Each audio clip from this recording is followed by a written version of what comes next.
Welcome back to another episode of the Get Back Coach, presented by Apollo Media. Today, very special guest, a reoccurring guest, is here to help us break down the SEC. We already have Jay, but we need some backup to talk about the SEC today. We have Pablo himself from the best corners of Auburn Twitter. Pablo is here. Thanks for joining us, Pablo. Yeah, man, good to be back. I mean, I know that Jay actually played SEC football, but whenever it's nice to see that y'all get actual experts to talk about these kind of things. Yeah, we need a little bit of need a little bit of backup. See, Jay's the new school SEC. We need some of those we need some of the old time exactly SEC people in here. Jay's not fully accepted yet. Yeah, not yet. Texas A&M, we're still kind of trying to prove ourselves. It's been 12 years. It's kind of crazy now that it has been 12 years. Like that's kind of wild to think about. That's a long time. It's wild. So for those of you listening, you may recognize Pablo. Pablo's voice, probably not his face, maybe his face from Twitter, but you may recognize his voice from the Slander You podcast. I don't know. Great fellas, friends of the program. Just incredible content anytime those guys are around. And Pablo, we appreciate you taking the time to join us. Yeah, man, absolutely. Yeah. For anyone who wants to listen to the Slander You podcast, I like to describe it as lovely chaos. Yeah. Like it's a good time. It's definitely different, but it's like anyone that like listens and leaves like a formal review or like Twitter comments or anything that's for like the first time, they're like, oh, these guys are pretty funny, but not very serious. It's like, nailed it. Yeah. That's what we're going for. I love it. I love it. So anyway, we're going to kick things off with your specialty, Pablo, what you know the most, and that is the Auburn Tigers. So I think they're kind of like one of the mystery teams in college football this year. We're not quite sure what's going to like how they're going to be. What do you think? How's Auburn going to look this year? I think it should be better for sure. I mean, it's hard not to imagine it being better. I mean, it's you only judged, gauged against your peers, obviously. So I mean, you're still going to have to compete in games that you're wanting to look the part against those kind of teams that just coincidentally happen to be good. So it's like that creates a bit of a interesting dichotomy where you really got to prove yourself. But I mean, it should definitely be better. I mean, I think. Jackson Arnold, for his flaws or whatever, coming in, it's still tough to give him a fair shake with like all the injuries that Oklahoma had. And like people forget, like he's young too, he got thrown through the fire on some pretty bad teams that we love to make fun of Oklahoma for. So it's hard to judge him fully in that light. And hopefully, having a little bit better roster around him, which is kind of crazy to say, but like Auburn's wide receiver room should be light years above what they were working with last year. So, bringing Eric Singleton in from Georgia Tech is huge to replace Keandre Lambert-Smith. Obviously, Cam Coleman, I'm expecting him to have a insane, coming out party. I feel like he's not getting talked about as much like the Jeremiah Smiths and the Ryan Williams of the world, but like go look up what he did like the last month of the season last year and tell me you don't think that's a guy waiting to blossom at the end of the season or coming into this season. Yeah. And the other piece of it too, Pablo, is just kind of looking at their schedule. Like, I feel like Auburn has been one of the teams in the SEC that always has difficult non-conference games. Yeah. I think this is the first time I've looked at an Auburn non-conference schedule and go, they could possibly make it through unscathed. Obviously, Cal's not on the schedule this year. So that's always nice for Auburn. They don't have to worry about playing Penn State. They do have the Baylor Bros on there, so I'm excited to see how the Slander You podcast reacts to that. But how do you feel about the schedule this year, Pablo? Yeah, and so that's exactly where I was about to go with that. So perfect segue, because it's even in conference play, right? Like coming into basically before the last 2 years, it was one of the toughest schedules that, in the conference every year, just by nature of having to play Georgia and Alabama. Plus, LSU was on the schedule every year. A&M's on the schedule every year, crossing over with Georgia, of course. It's just tough. And so that's something that really lines up nicely with the way that this schedule looks. I mean, if you had to draw it up and you had to pick opponents out of, a list. Like you'd want to play Vandy, you want to play Kentucky, probably want to play Missouri, even in their good years. So it's one of those things where I'm not going to give as much grace as I probably would have 2 years ago because, like, one, the roster's better. Two, the schedule is just lines up incredibly favorable to be able to, like, make a little punch. Mhm. Do you worry about Hugh Freeze having to play Diego Pavia again? So I know that we lost that game last year, and one of the interesting things was that, like, Diego actually didn't have a good game last year at Auburn. It's just that just shows you how bad our offense was last year. I mean, only put up 7 points at home against Vandy. Like, that just says all that you need to know. And they scored their last touchdown right there when we, couldn't do anything. They got the short field, and then when scored that final touchdown to go up 17-7. But yeah, I mean, he was 9 for 22 last year, so I think they figured out a little bit of something. So we got to hope. And with what they've brought in, secondary linebackers, edge rushers, blah blah blah. Hopefully we can finally get him, knock him off. Because I'm tired of losing to that damn guy. And that brings up another point. Well, Jake, if you had something to add there. No, I was just gonna say, like, this schedule is, I think, decent. Like, this is a decently hard schedule. I think.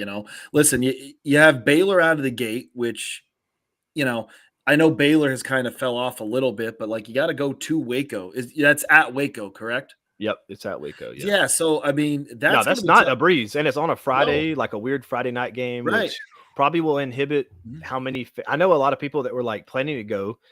I myself included. I don't know if I'm going to be able to make it because it's Friday now. So it's like that's going to happen. You're going to have some drop offs probably just due to the travel arrangements. So yeah, that's not a game to overlook for sure. No. I mean, Sawyer's going to be one of the best quarterbacks. Probably a top 20 quarterback in the country. I would imagine, maybe top 15. Yeah, and then you got to go to Oklahoma, who again is not going to be a cakewalk. They should be better. Yeah, they'll be better too. They hit the portal pretty hard. I love A&M coming into this year. So, well, and that's the thing. So, like, think about how far into the schedule you're looking right now. Auburn still hasn't played a Power 5 team at home. We don't play a Power 5 team at home until Georgia the second weekend of October. Like, that's kind of crazy. A lot of road. That is insane. So you've got to. That's why the Baylor game really is important, in my opinion. Obviously, being that game, you've got the 2 conference games, to start the slate, and then you get 5 of the last 7 at home. So it's like you need some momentum to go into that home stretch to really, really do something. Because if you end up going, let's just say, you only win three games in those first 1, 2, 3, 4, 5, 6. Yeah. Okay. If you only go 3-3, okay, now you play Missouri in another mystery team. Then you have Arkansas, Kentucky, Vanderbilt, all very winnable games. Right. But if you're beaten down already. Exactly. You can't have the morale just be shot going into that stretch of winnable games. Right. Exactly. And it's been tough season after tough season for Auburn. Which kind of brings up the next point is, how are you feeling about Hugh Freeze's tenure so far, and how hot is the seat on the Plains for Hugh? I'm not giving any grace if it's anything under 8-4 this year. Like, I'm just not hearing it. Like, I know it's a tough schedule if, like, the random person just looks at that list and sees, at Baylor and then Bama and Georgia, Oklahoma, at A&M, it's like all those things. Yeah, sure, they're difficult, but, like, those are the games you've been competing in the last couple of years that you, like, have to get us. You have to start getting a couple of those to move the needle. And if you're not making any progress, and you're in year 3. That's the year that's make or break for anybody. That most people would say, you got to truly give 3 years to accurately gauge, a build or, roster build, whatever. Like, this is it. Like, to me, it's win, or, like, I wouldn't even mind seeing him fired if we don't go 8-4. I'm not even joking. Maybe even 9-3 if it's to the wrong people. Yeah. I mean, 8-4 should, I think 8-4 is you beat all of the teams that you should beat, and then maybe you drop one that you should. Yeah, exactly. Won. So, I mean, if you map it out with, like, the way it looks, right? So, say you can get by Baylor to begin the year. Yeah. Say you split one of the Oklahoma or A&M games. Right. You split it. Just split there. That affords you the opportunity to lose at home to Georgia and Alabama, and then just beat the teams you're supposed to beat. And that's 9-3. Like, And I don't think that's necessarily where they're going to end up, but like that's why I'm just not giving the grace if it's not a relatively successful season. It's due, it's time, no more time, no more runway. It's running out. What do you think that's the consensus in the Auburn fan base that his seat is pretty warm or hot? Yeah. I mean, I would say warm for sure. I mean, I think 8-4, you can definitely salvage your job, maybe even 7-5, honestly, if it's just the way other teams shake out in hindsight. But yeah, it's definitely warming up. So I have a question for you because of recent news. Okay. It is reported that a certain man might be coming back to coach. If 2026 Auburn Tiger head coach Nick Saban. Yes, are you on board, Pablo? Hey, yeah, let the wind blow the wrong way, and I'm calling for it. I saw that. I'm like, ooh, what if Hugh Freeze fired, Nick Saban then comes in? That would be hilarious for a new challenge. I don't know. I think he's getting bored. I don't think he's actually right. Yeah, I don't think he's coming back. Why? It's hard to imagine him. It's hard to imagine him hanging it up entirely. Just guys that are wired like that, but at the same time, like I don't know. I could see him transitioning to like something else. Not. I can see him being like a consultant. Yeah, like you're involved in the game, but you're not like you're not really living it every day. Yeah, kind of like what Jerry Kill's doing at Vanderbilt. You know what I mean? Yeah. I could see that. Yeah, just consulting. I mean, by all accounts, he still kind of is doing that at Alabama. So right. I mean, can you imagine being you replace the probably one of the best coaches of all time, if not the best, in program history, and he's still kind of lurking around the program. Yeah. Like how tough does that have to be? Yeah. It's got to be tough, man. Always watching. Yep. Just always watching. Just waiting to upset him. Almost like a mob boss type feel. Yeah. Yeah. He's just always there. You don't want to upset him. And everyone wants him back. Oh, absolutely. Everyone's like, I hate Kalen, but I like him. Dude, I want him back. And it's such a messy situation for DeBoer. And so kind of circling back a little bit, talking about Hugh Freeze possibly being on the hot seat. Kalen DeBoer, fans not being happy with him. I think that has some other factors in play. But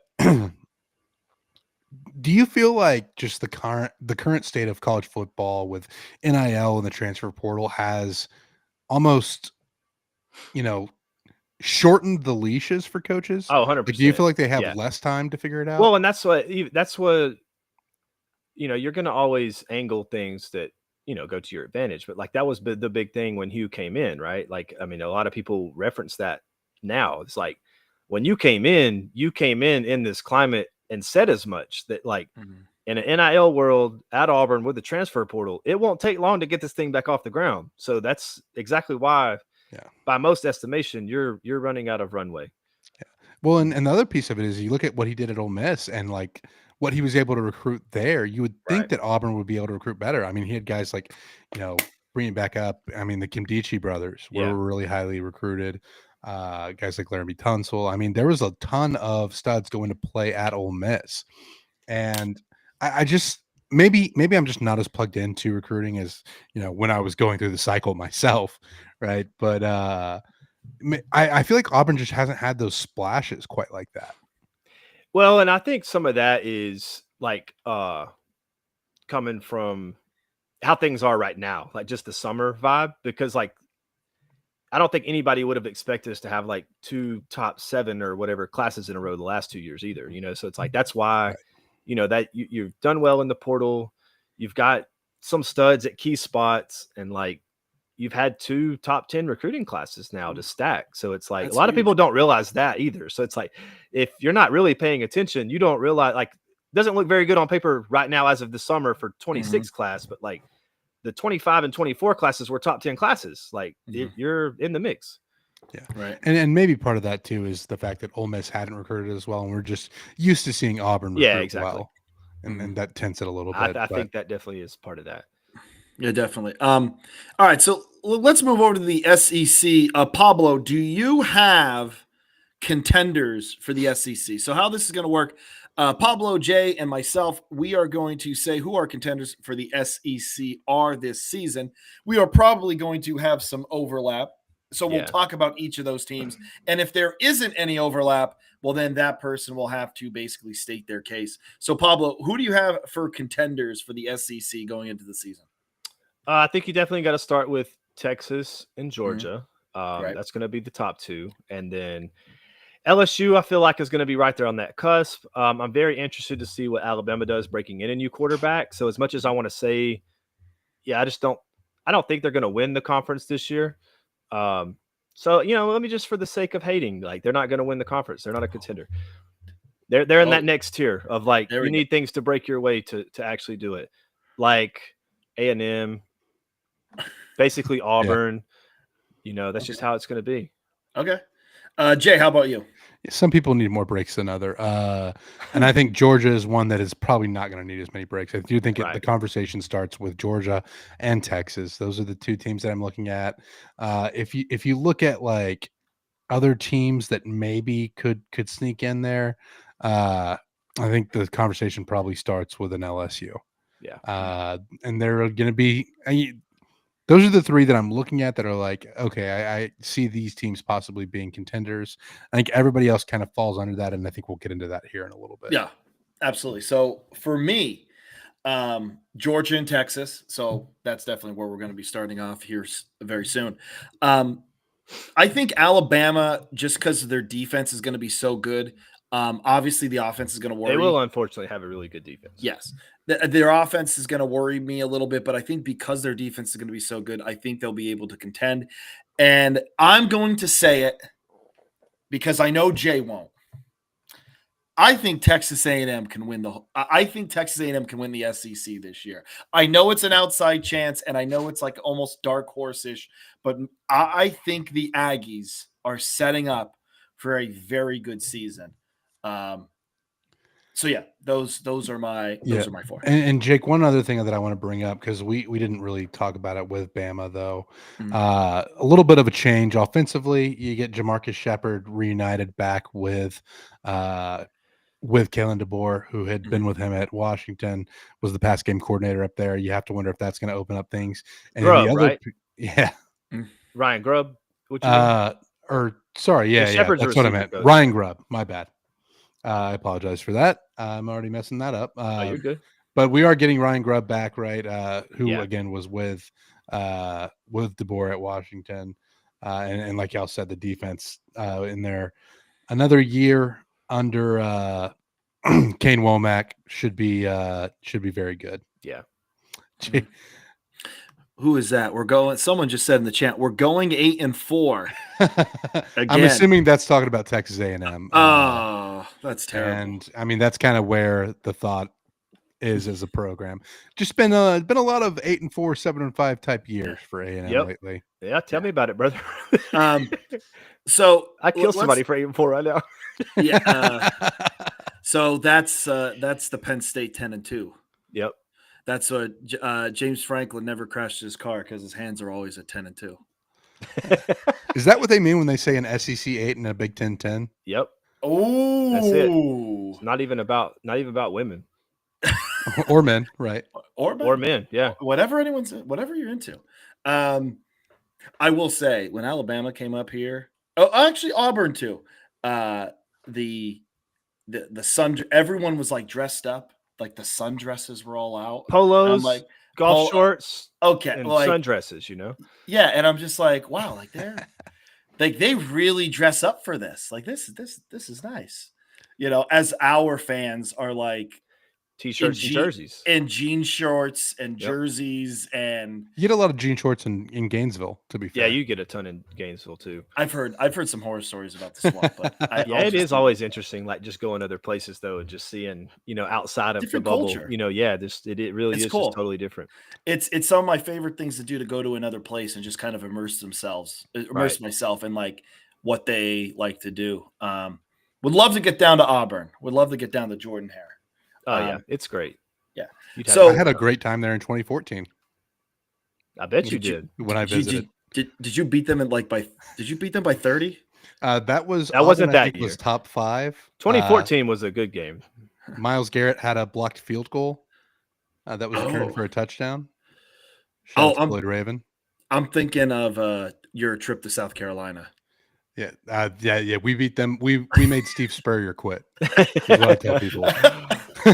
You are responsible. So, That's hilarious. Jay, you are responsible for making Steve Spurrier quit football. Maybe not me personally, but Basically, Your you though. teammates. the Basically, team is. Yeah, I was part of it. Your teammates. All right, so let's talk about some of these teams. So here's my thing about Georgia. Let's start with Georgia. Is it a little crazy to say that they are in, even though we're expecting them to contend, that they're kind of in a little bit of a rebuild themselves? Like not like a total overhaul, but like they. I have think to it's just one of replace those some things similar to Bama, right? Where it's just like when the quarterback uncertainty is what it is, it's Mhm. like that. I mean, that literally can be the difference in like undefeated and 8-4. You know what I mean? Like it swings that much when your quarterback just doesn't hit. So yeah, I think everyone just assumes that with Texas because they think Arch is just going to be the second coming of whatever. Mhm. But yeah, I mean, you could see some struggles with him too, honestly, and nobody talks about that. Okay, can I say something? And Absolutely. I don't want Jay. You know, I'm not a hyperbolic man. Okay, but like, is there a little bit too much hype surrounding Arch Manning? I think there probably is, but I mean that's going to come with the last name. And again, Yeah. I mean I can't completely turn off my A&M bias here. I think Arch Manning. The other piece of it is I don't think Quinn was that great last year. Right. So I think Arch can be better than Quinn and still not be great, but better than Quinn is going to be enough to win Texas more games than they won last year. Also true. With the way they played, I think the receiver talent at Texas is still going to be very good. Ryan Wingo is one of my favorite young receivers right now in the game. They lose some production, like I think Gunnar Helm is gone at tight end. That's going to be tough for Texas. It's just going to be. They also have some really tough road games, right? Right. We had a Going to comment. Georgia's Yeah. big. So we had a comment earlier talking about some of the games on the schedule. Ohio State on the road, Florida on the road. Those are going to be very, very tough, right? Right. And I think that's going to limit some of what Texas does. But I ultimately, I think Arch Manning is overhyped. Yes, like Paul Feinbaum beating his chest, leading the charge on that is a little bit much. But I do think Arch Manning has the potential to be really special. I also love that he said the best quarterback since Tebow, as if Cam Newton wasn't immediately after Tebow. Yeah. It's like, what, man? And that's just I don't even like speaking his name. Yeah. But like, yeah, Texas's schedule, like all those games are away. You get San Jose State, UTEP, Sam Houston at home. You get Oklahoma on a neutral field.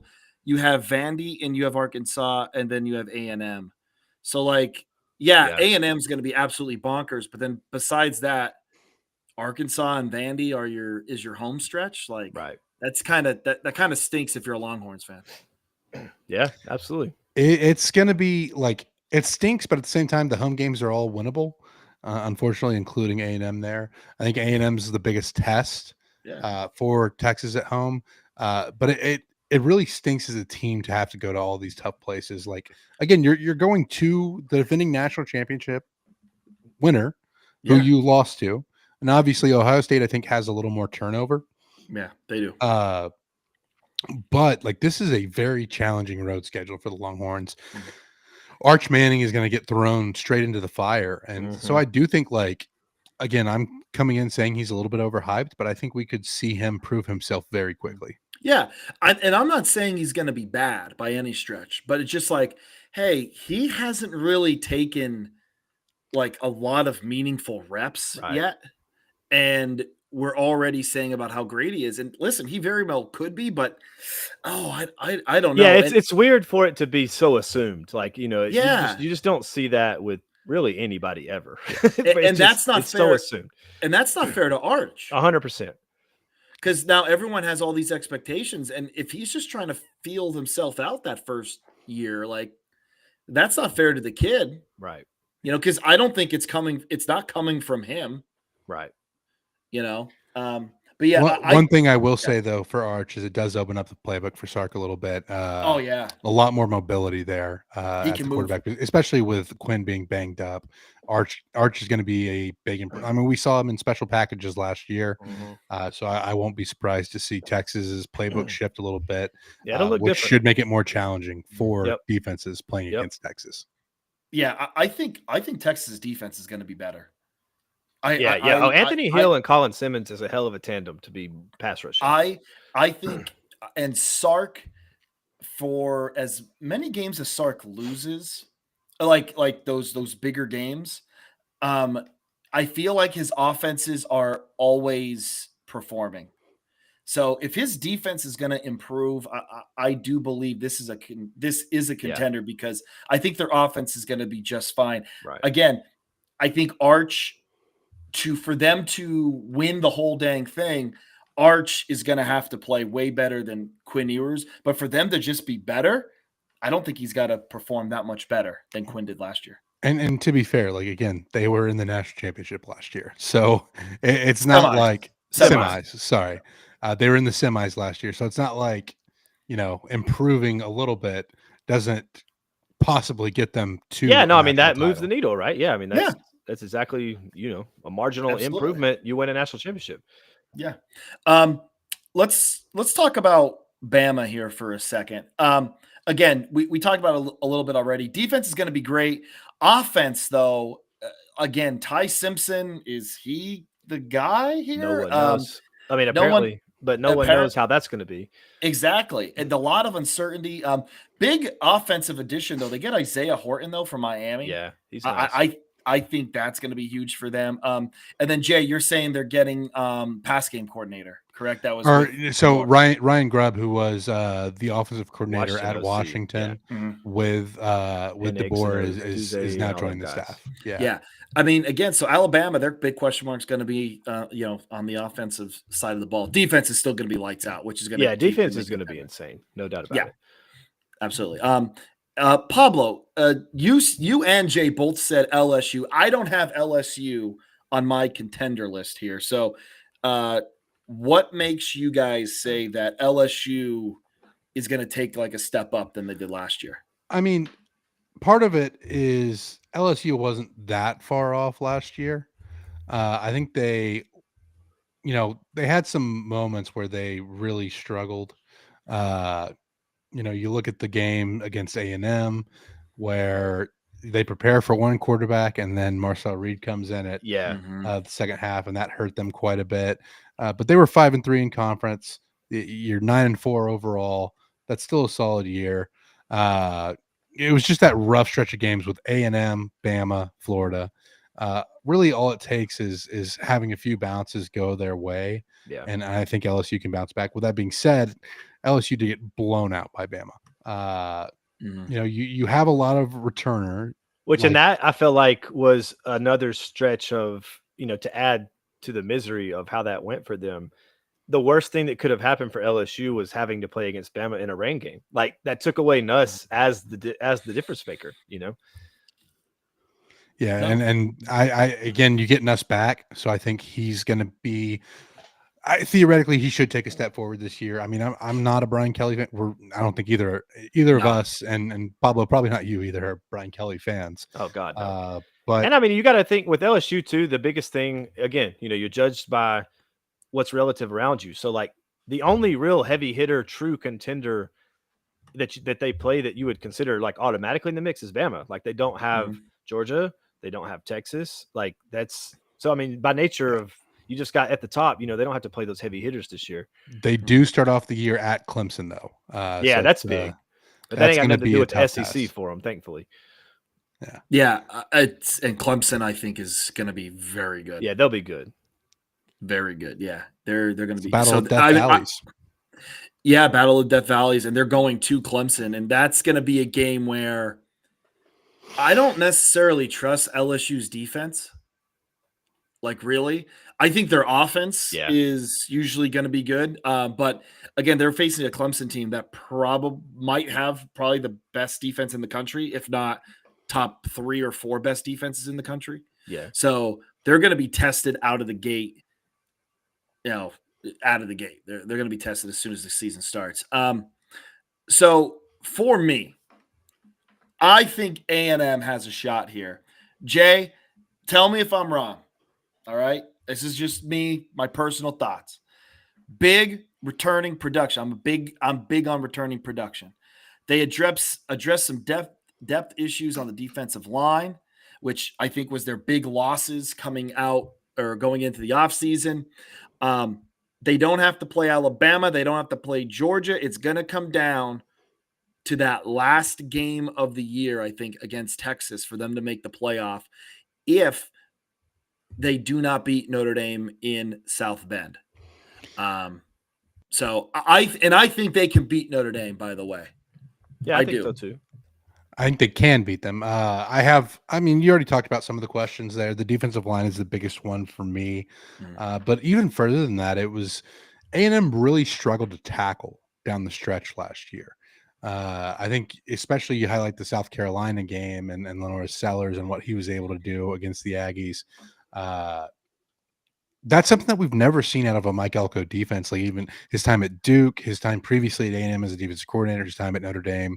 That is something that has to be addressed very, very stiffly. And to that point, it does seem like Mike Elko is taking more of a step into the defense and being in the day-to-day operations more so than he was last year as head coach for this defense in 2025.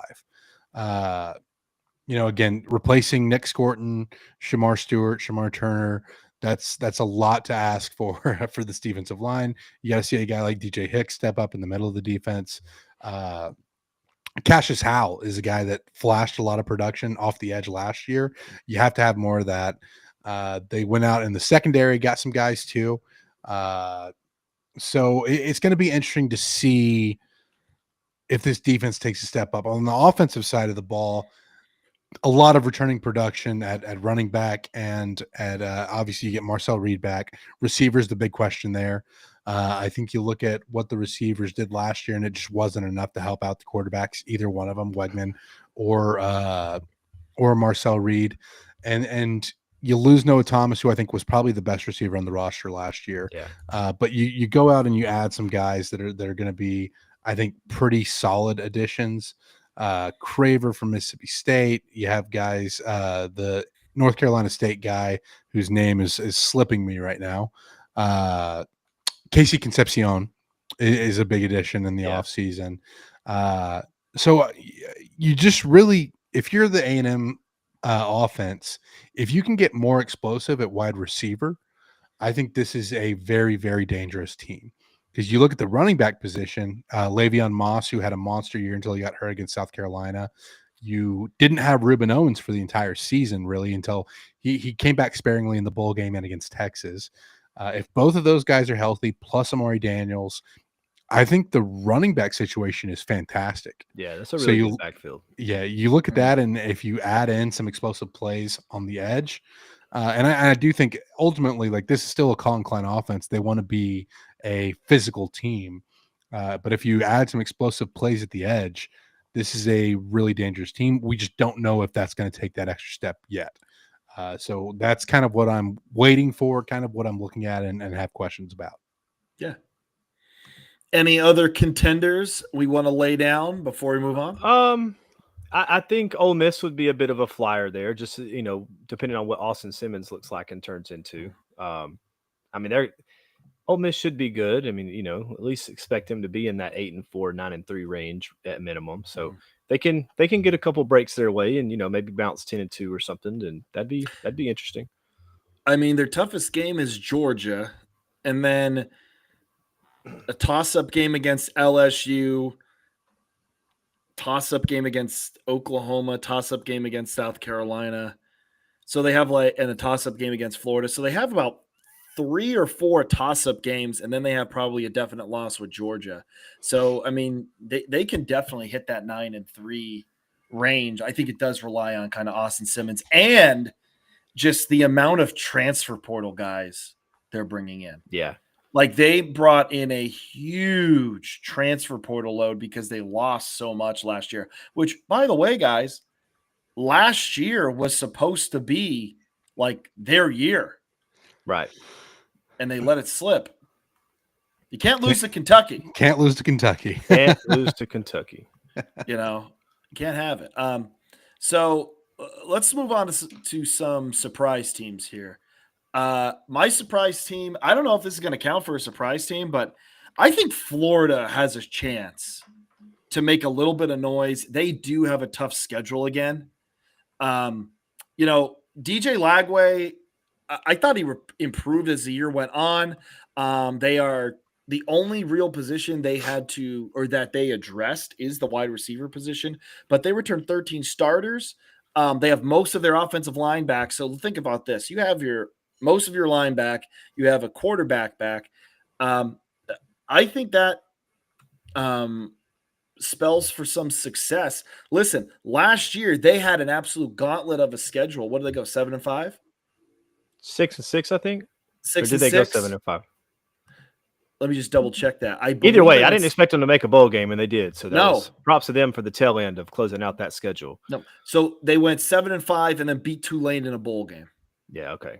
So they went, Wow. whatever. Former So, SEC team. yeah, former SEC, the Tulane Green Wave, which, by the way, I believe Tulane has more SEC titles than South Carolina. And Ole Miss. And Texas A&M and Missouri and Well, Texas. A&M And came Texas. in. And Oklahoma. It's kind of crazy. Yeah, it's wild. So, Like half the league. yeah. And there's someone else in there, too. It's like Tulane and Kentucky, of course. Vanderbilt. Vandy. Anyway, so Florida, listen, you got LSU at LSU, it's going to be tough. I think Florida can beat Miami. Yeah. Texas will be tough. At A&M will be tough. Home against Georgia, Ole Miss, Tennessee in there. But I think it's a little bit easier because LIU, South Florida, which, by the way, Florida, South Florida, low key is going to be, I think, one of the better games. Yeah, that could be a good game in week 2 because USF should be decent this year. But you have those two, which should be wins. You should beat Miami. I don't care what anyone in the ACC says. You should beat Miami. Mississippi State, Kentucky, Florida State. You have 6 wins right there. Yeah. What are you going to do with everything else? And like I said, offensive line coming back, quarterback back. Billy Napier is on the hottest of hot seats right now. So I think Florida can surprise some people. I think they can get to 9-3, make a little bit of noise. I'm with you.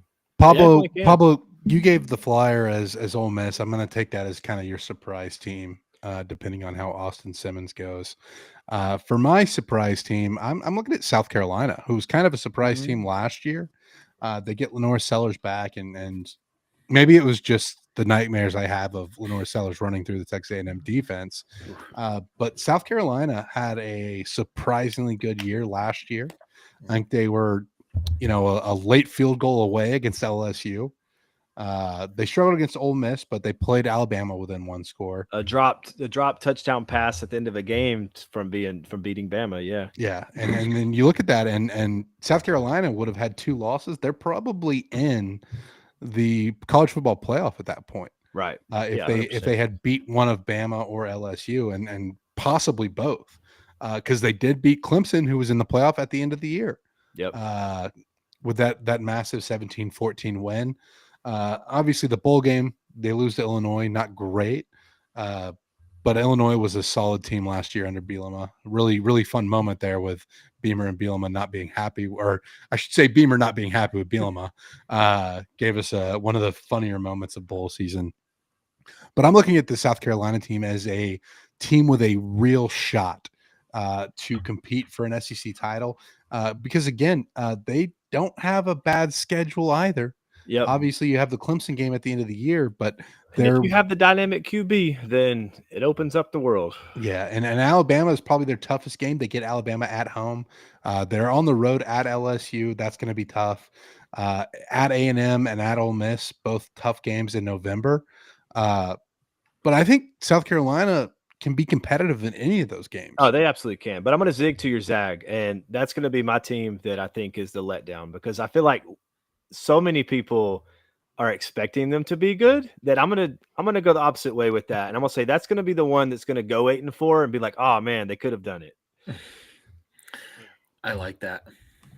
I do like that. That's Well, not we're my moving on to the team. letdowns then. I do like that. So my disappointing team, I do like the South Carolina pick with the disappointing team, but my disappointing team's going to be Ole Miss. And this is the reason why. I know looking at their schedule is pretty favorable. Like, okay, Ole Miss has to play Georgia, but like I said, LSU, Oklahoma, South Carolina, Florida, like those are all games that they should win. But huge transfer class coming in, don't return a lot of starters. I don't think this revamping through the portal is very stable. And I think losing Jackson Dart is going to hurt them more than people think it's going to. Yeah. So looking at their schedule, you would think, okay, this is a 10-2, 9-3 football team. I don't think so. I think they get 8 or less wins. And here's my next caveat here. Lane Kiffin will not be the head coach of Ole Miss within 3 years. Because I can go with that. In year 3, that's what, because his buyout right now is too big. I think next year it goes to $4 million. I think the year after that, we're going to start. I think this is going to be the decline of Lane Kiffin at Ole Miss. I think he's definitely not there in 3 years. I would love to say by the end of next year, he's not there. And he didn't strike while the iron was hot, so he missed out on A&M. He missed out on Alabama. Yep, and he gets missed out out in purgatory. He missed out. He missed out when the window was open. I'll tell you what you need to do if that happens. You go to Liberty, let everybody convince you that you're actually good, and you come back to Auburn. Man, where have I heard that before? Wow. Well, I guess I do think Ole Miss will ultimately disappoint because they always do, and I'm not going to give them enough credit to say they're a sleeper team for me. So, okay, there it is. Yeah. Jay, Tennessee is my team that I think is going to be a little bit disappointing this year. I think you kind of had a weird off season. They had a very weird off season. I don't know that like ultimately losing Nico Iamaleava is going to be like the thing that kind of breaks the camel's back. But I look at their schedule and, I don't think they're going to do well. I think it's going to be tough. You had the surprising loss to Arkansas last year, which kind of halted a lot of momentum. You make the playoff. How do you respond to that? You're going on the road at Alabama. You have Georgia at home. You have Florida, who I think is going to be very, very good at the end of the season in the Swamp. Mm-hmm. So I look at those, and I think I see 3 losses right there. Yeah. Right. I know we don't have like divisions anymore per se, but like the traditional East is going to be so much better this year than like the recent years, and like that's that could really trip up Tennessee. I agree, and I think they lose all 3 of those games, and then I think you probably get at least one more surprising loss in there, and Tennessee's 8-4. Syracuse is nothing to sneeze at to start the year because I think Syracuse is going to be a solid team next year. Maybe not good enough to beat Tennessee, but we'll see. But you could easily see them slipping up again at a place like Arkansas, right? They get Arkansas at home this year, but you're on the road at Mississippi State. You have Vanderbilt at home. You're going to Kentucky. We saw Ole Miss slip up against Kentucky last year. Oklahoma should still have some sneaky beef there with obviously Josh Heupel coaching against his alma mater. So I look at Tennessee, and I think this is going to be a 4-loss team, what I'm saying right now. And that's going to be a very disappointing year for the Vol fans. Love to hear it. Yep. I also love to hear it. They sent me death threats, Pablo. Death threats. That's crazy. And I wasn't even podcasting or anything. It was just like people who just internet bad boy. Yeah. No, it wasn't even that. It was like I put like internet bad boy Jake. Dobbs. This is how bad. Like Dobbs was their quarterback. So like this is like the beginnings 2016. The beginnings of like Twitter like really blowing up. And it was just like all I said was like, I think Northwestern has a shot in this Capital One Bowl. And Tennessee like How dare blows them you. out, and it's just like, how'd you like that game? You stupid go dudes, bubble. I'm like, yo, like, what did I do? That is hilarious. But I will say when I went to Tennessee in person, they were very nice. So, which I think most fans. Yeah, I feel I've like seen that's people how say usually that. is. I've seen people say that like Nah, I they're mean, as I bad went- as they are online. Yeah. Tennessee fans great in person. I had I a went to great time in Knoxville, Tennessee. and I mean, granted, that was like that same season. It was 2013 when Mhm. everything was fun for us offensively, and Mhm. we had like a kick return touchdown and a punt return touchdown, and not much you can really say when you getting beat like 55-10. But yeah, that was a great time up there. I mean, they even before it got out of hand, like I mean, we never had any like bad interactions or anything, and that would have been 100% the dynamic at that age of us. Like you're, early 20s, like people are gonna act that way if they're gonna do it. Yeah. No, they were like I said, like they were completely fine. Like Which they're I feel really like that's cool and cordial. that's most places really. Like, Actually, do you know who they hated? So it was Tennessee at LSU. There's like a giant like thunderstorm during it, but LSU fans and Tennessee, they both said Florida was the worst fan base to be at. that's Swamp. the They yeah, said that's that the the worst. Swamp is Totally the agree. worst fan base in person. Which is weird because I don't usually see Florida fans on Twitter. So it's like, Yeah, they're really not that bad on Twitter to my experience No. either. That I'm at least interacting with. But yeah, Yeah. dude, in person, that game, yeah, they were terrible. Yeah, that's what I've been hearing. All right, so let's go to a tier here. So Pablo and Jay, so what we're going to be doing here, which tier are you going to be placing the SEC teams? Okay, All right. not making a bowl game, making a bowl game, almost making the playoff, and then title contender. Because as we saw last year with this expanded playoff, there is a difference between making the playoff and being a contender for the playoff. Okay, Texas is a lot different than SMU. Notre Dame, as we saw, much different than Indiana.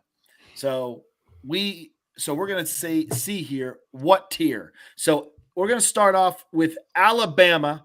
I'm sorry, Pablo, but we're starting with you. Alabama makes the playoff. Or so, what do you think? What is Alabama going to do this year? What tier? Playoff contender. Playoff contender? Ooh, playoff contender. I think they're 9-2, and then they go to Auburn and lose and get knocked out of a playoff spot. Ooh, So almost making the playoff. Almost making the playoff. Almost making it. I love it. Let the hate flow through you, Pablo. No one's going to judge you. Absolutely. Here. Jay. I have Bama as an almost making the playoff too. I just don't trust them enough. Really? I think it's going to be almost making the playoff, not making the playoff. Wow. Okay, so I have them making the playoff, and I do believe that they are a title contender as well, just because of how good that defense is going to be.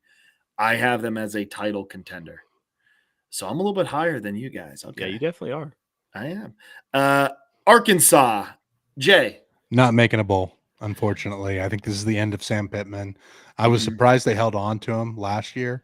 I think not making a bowl is Arkansas's fate this year, and I think this is the end of Sam Pittman in Arkansas. Pablo? I totally agree with that. Yep. I think we got to send the big naturals packing, unfortunately. The big naturals. Oh, man. Oh, it was a good run and it was fun, but yeah, I think that show is formally over. Yeah, it was that 1 year was a lot of fun. That was a lot of fun that 1 year. I agree. Sam Pittman, new offensive line coach at A&M. If Nick Saban was still coaching, Sam Pittman would be going to the Alabama Center for Rehabilitated 100%. Coaches. I'm also going not making a bowl. Just way too much inexperience with them. So let's move to Florida here. Another tough schedule. I have them making a bowl game. I think they're going to finish 8-4. So I have Florida 8-4, making an okay bowl. Jay. I have Florida in the same boat as you, Jake. I have them making a bowl. I don't think they're quite to that almost making the playoffs standard, but I do have them making a bowl. Yep. Pablo? Yeah, let's go making a bowl. Their schedule's just a little too tough for me to say almost playoff. Yep. Next up, Georgia. Pablo, do you want to kick this one off? Where is Georgia on your tier? I'm gonna put them at the top. Yep. They're definitely like national title contender. Yep. Jay? Title contender. I haven't seen anything from Georgia to make me say otherwise. Yeah. In a little bit of a rebuild, but man, we just know they got people. They got dudes. They got dudes waiting. And Joes. They got the Jimmys and Joes waiting in the wings. Jay, it's honestly a very similar situation to Alabama. I just at this point I'm trusting Kirby more so to revamp it than DeBoer, because I mean it's just the backslide we saw last year, and that Bama could have like easily went 7-5. Almost did, yeah. I'm gonna just pray on their downfall, and I think I just trust Kirby more than him right now. Okay, Jay, let's start it with you because there is a little special connection, almost a connection with this next one. Kentucky. Yeah, I've been calling them the Iowa of the SEC for a while, but I think they're going to be below Iowa, which is very disrespectful to Iowa. It is and it isn't. I don't know. Right? Mark Stoops has the Iowa of the SEC. I think it's fair. It's the style of football they play. Not a very good offense, good defense. They're not as competitive as Iowa has been for titles and championship game berths. But I think this is the end of Mark Stoops at Kentucky. Kentucky's not making a bowl. Yep. And I think when that happens, Jay, we retire I think it's official to retire the Iowa of the SEC. It's more like a Timu Iowa of the SEC. Timu I like Timu Iowa. Shout out to Zach Calzada though. Kentucky's not making a bowl game. Nope. They're not making it, and it's over. It's over. Pablo, same? Auburn's going to beat them by 30. Well, me and Pablo both have the Zach Calzada connection at Kentucky. Yeah, that is right. Okay, LSU. This is a weird one for me. I have LSU. I have LSU as making the playoff. I think you guys have convinced me. I got LSU to make the playoff.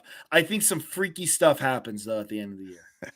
Like they kind of backdoor their way into the playoff. It's funny you say this, Jake, because like I was higher on LSU than you to start, but I have LSU and you got them almost making the playoff. Same, me too. I was gonna say almost playoff, and that's just due to volume of team. So like, I think 3 SEC teams make the playoff. Yeah. Oh, now see, hang on. This is why I think the SEC gets 4, maybe 5 teams in. Oh wow! Because only 3 Big Ten teams are going.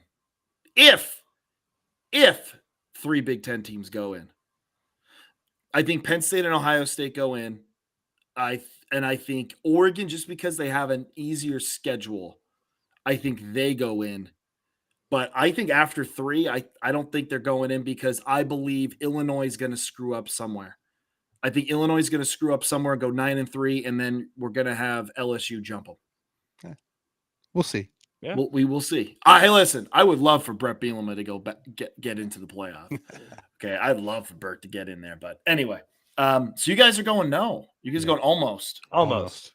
Damn. All right. Ole Miss. Pablo, what does Ole Miss do? Makes a bowl game. Makes the bowl. I have them in the make a bowl tier as well. I do think they're going to take a pretty big step back this year, but I think it's still like a 7-5 year for Ole Miss. I was just going to say I think Ole Miss goes 7-5, and I think people I think Lane might start to wear out his welcome in Oxford. Yeah, I think this is really the beginning of the end. Here's a team that I am not sure, and I called this team to win a lot of games 2 years ago. I have no idea what's going on in Missouri right now. I have Missouri missing a bowl. Really? I think they fall off hard. I don't know about that. I don't know if I can go that far. As much as I would like to see that too. I think they make a bowl game, but I don't think they're even close to competing for playoff spot. I mean, here's the thing. I love Bo. I love Bo Prabula. You know, dude he came in for those packages at Penn State. Right. You know, it was a very unfortunate situation because he was born and raised a Penn State diehard fan, but dreams don't pay the bills. And he, I think, knew I could go make a lot of money, more money somewhere else. And, I can't fault the kid for taking it. But the thing is, you got a backup quarterback now probably going to start for you. You know what I'm saying? Like, Right. Yeah. that's, I don't know, man. That's going to be tough. I have Missouri I have them making a bowl game, but I have them making a bowl game. I think they go 7-5. Let's just go 7-5. I'm Yeah, just I going could to see circle 7 and back a 5. little bit here to why I said this. Mizzou got pretty lucky in some games last year. You look at the Vanderbilt game, where Should it have took lost 2 the Auburn game. overtimes. Should have lost the Auburn game. Should have lost the Oklahoma game. Remember how wild that one that was at the too. end? Yep. Oh yeah. And then you beat Arkansas by 1 score. So it's I don't trust them. I think this is going to be a tougher year. Mhm. They have, Kansas on the schedule, who I think is going to be a good team this year. You have OU again, and I think OU is going to have this one circled and should be a better team. And that one's on the than road Missouri. this time. Exactly. You look at like South Carolina, that should be a loss. You look at Alabama, that should be another loss. Auburn, at Vanderbilt. Like, these are games that they narrowly won last year that they're now going to be on the road. Yeah, it's tough. And then I watched them get blown out by Texas A&M last year. I don't Yep. think they win that game. I just don't think this is a bowl team this year. Okay. All right. Mississippi State. I'll kick this one off. Not making a bowl. Nope. Not making a bowl. I don't really have Not much even to add. close. I mean, I think like almost making a bowl is their ceiling. So like, Yeah, it's rough. yeah, It that's is going to be a rough down there. tough year. South Carolina. I have South Carolina almost making the playoff. I have South Carolina as my third of the SEC playoff teams. Ooh, I'm going okay. all in on South Carolina being Almost a surprise team this year. playoff. I agree. Almost playoff. Tennessee makes a bowl game, doesn't come close to the playoff. I think Tennessee like 8-4. They take a step back. Tennessee is similar for me. I already said that. I think they're an 8-4, 7-5 team. Yep. Just makes a bowl game. Makes a bowl. Okay. Texas. Jay, let's start with you. Title contender, unfortunately. Pablo? Yep. Totally agree. That is a title contender through and through. Makes the playoff, title contender, but they will not. They will not win the national title. For my sanity, I certainly hope so. I am guaranteeing it. They do make the playoff, though, but they are not going to win the whole thing. But they are still a contender. Texas A&M. Pablo. Almost playoff. Jay. Almost playoff. Ladies and gentlemen of the Get Back Coach podcast, you've heard it here first. Texas A&M is making the college football playoff. You heard it here first. I'm telling you, it's happening. Texas A&M in the college football playoff. Book it. Pablo, to give you a glimpse at how this show goes, Jake is always higher on Texas A&M than I am. Always than you, yeah. And then Jay repays me sometimes with being high on Penn State. We gotta hook him in there. Yeah, title contender. Of course, there's always gonna. There's always one. We're Houston based. They're all out there. Okay. Vandy. Pablo. Vandy. Oh man. Vandy. Well, they went 6-6 last year, right? Went to the Birmingham Bowl. They were right up the road playing their bowl game against, what was it? Texas Tech? I believe so. I think they won, right? They did. They won the bowl game. Correct. Yeah. Oh no. Was it Texas Tech? Who was it? Hey, Georgia Tech? Georgia Tech. They went 6-6 and then won to get 7-5. I'm gonna say, let's see. Let me pull this up. Let me see. At VT, I kind of forgot that game was taking place. VT is rough right now, though. At South Carolina, at Bama, at Texas. Damn. LSU, Auburn. Ah, man, they're missing a bowl game. They're missing it. Let's just say it. They're going to miss the bowl game. Oh, man. I have Vanderbilt making a bowl game as long as they don't lose to Georgia State again. I have Vanderbilt going 6-6. So I have them making a bowl game again. They're going to go 6-6. And then lastly, I will start this one off. Auburn makes a bowl game. Auburn makes a bowl game. Unfortunately, or maybe fortunately, depending on how you look at it, I think Hugh Freeze might be gone at the end of the year. So I think Auburn does win a bowl game, though. Jay. Yeah, I have Auburn making a bowl game. I think they're at least 6-6, if not better. Well, if we go 6-6, he's got to go. Like, not even. Yeah. I mean, after what we just talked about, I mean, there's just, I mean, man, you play Ball State, South Alabama, Mercer. I mean, you got to get all three of those. You get Vandy, you get Kentucky, you get Missouri, who we all just established are probably not going to be very good. Bad. And then, I mean, you're at Arkansas, very winnable game. I don't know. I'm gonna say almost playoff. Ooh, there we go. Hugh Freeze saving his job. Yep.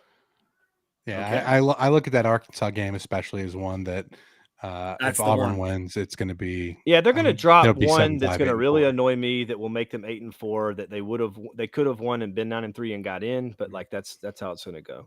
At Oklahoma should be fun with Jackson Arnold going That back. should be fun going back. Now the conference championship pick. I am going with the Georgia Bulldogs. Stockton returns. I think they have done what I mean, they're one of the best recruiting teams in the country. Yes, they lose some, but again, they got dudes waiting in the wings. Jay says that the Jimmies and Joes are there. But this is a wide open SEC. But I'm going with the Georgia Bulldogs. Jay. Yeah, I'm going with the Georgia Bulldogs as well. I think one little fun piece of the season last year that we kind of forget about is that epic 8 overtime game with Georgia Tech. Yeah, that they should have lost. They should have They lost. definitely should have lost. But I think Georgia, it felt like a sloppy year for them last year. I think they're going to be motivated to come back stronger. I like Georgia to win the SEC title as well. Yep. Pablo.